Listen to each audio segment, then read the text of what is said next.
Constitution makes it unconstitutional for someone to be held as a slave. In other words, it grants freedom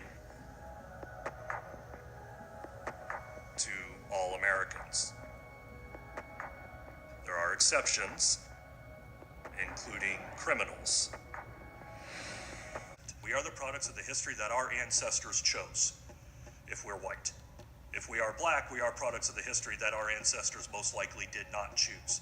Yet here we all are together, the products of that set of choices, and we have to understand that in order to escape from it. Ring or vagrancy. And they had to provide labor to rebuild the economy of the South after the Civil War.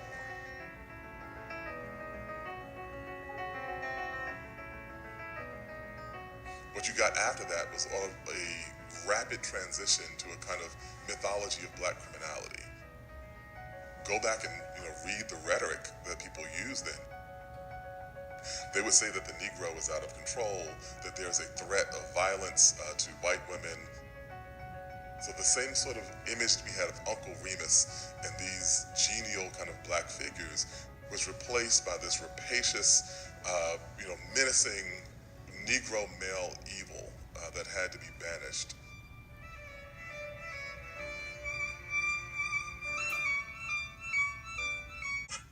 Nixon administration official has admitted that the war on drugs is all about throwing black people in jail.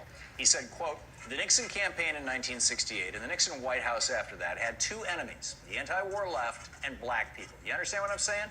We knew we couldn't make it illegal to be either against the war or black. But by getting the public to associate the hippies with marijuana and blacks with heroin, and then criminalizing both heavily, we could disrupt those communities. We could arrest their leaders, raid their homes, break up their meetings, and vilify them night after night on the evening news. Did we know we were lying about the drugs?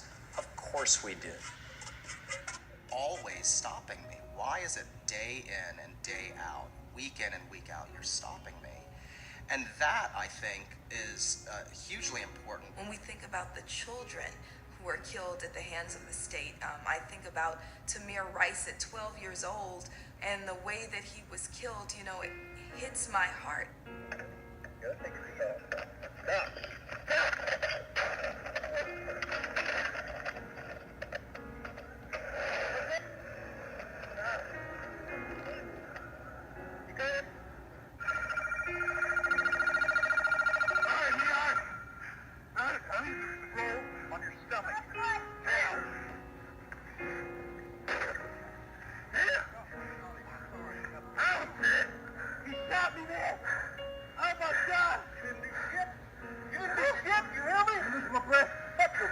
Stay with me. We got pulled over for a busted tail light in the back.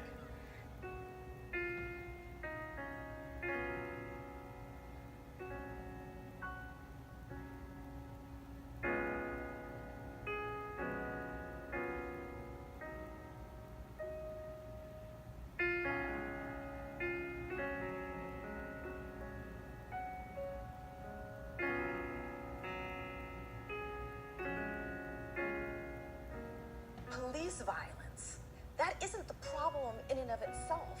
It's reflection of a much larger, brutal system of racial and social control known as mass incarceration, which authorizes this kind of police violence. That's why, for me, the brilliance of Black Lives Matter.